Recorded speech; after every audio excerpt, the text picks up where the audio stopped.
ஆகா கல்யாணம் சீரியல்ல இப்ப எல்லா பிரச்சனைக்கும் ஒரு முடிவு கிடைச்சிடுச்சு. விஜய் தான் அழகி பாப்பாவோட அப்பா அப்படிங்கிறது இப்ப தெரிய வருது இல்லையா? நேரா விஜய் போய் அழகி பாப்பா கிட்ட நான் தான் உன் அப்பா என்னைய மன்னிச்சிரு அப்படின்னு சொல்லிக்கிட்டு இருக்கும் பொழுதே, அனாமிகா வந்து இது அனாதை குழந்தை.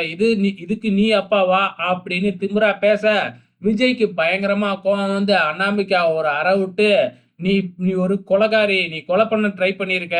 என் அண்ணனும், அண்ணியும் இப்படி அடைச்சு வச்சிருக்கியே பாவி!" அப்படின்னு சொல்லி, அந்த ரவுடிங்க சொன்ன பொய்ய நம்பி, அனாமிகாவ போட்டு பொளக்குறாப்ல நம்ம விஜய். அனாமிகா வந்து எனக்கு இதுக்கு எதுவுமே சம்மந்தம் இல்ல அப்படின்னு சொல்லி பாக்குறாங்க.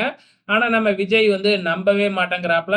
கடைசியில கோவத்துல, "ஆமா நான் தான் இத பண்ணுனேன்" அப்படின்னு நம்ம அனாமிகா சொல்ல, "இந்த ராட்சசியோடலாம் நான் வாழ மாட்டேன்" அப்படின்னு அழகி பாப்பாவ தூக்கிக்கிட்டு நம்ம விஜய் கிளம்பிடுறாப்ல.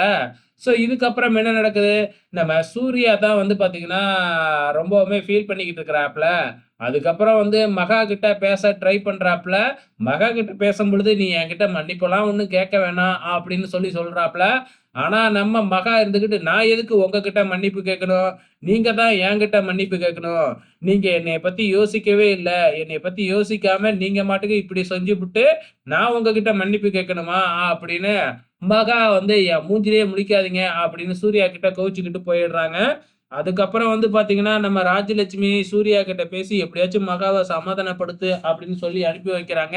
சூர்யா போயிட்டு பேசி பாக்குறாங்க மறுபடியும் மகா கிட்ட. ஆனா மகா இருந்துகிட்டு ரொம்பவுமே வந்து சூர்யாவ திட்டுன்னு திட்ட ஆரம்பிச்சர்றாங்க. ஸோ இதுக்கப்புறம் என்ன நடக்க போகுதுன்னு தெரியல. எப்படி சூர்யா வந்து மகாவ சமாதானப்படுத்த போறாருன்னு தெரியல. பொறுத்திருந்து பார்க்கலாம்.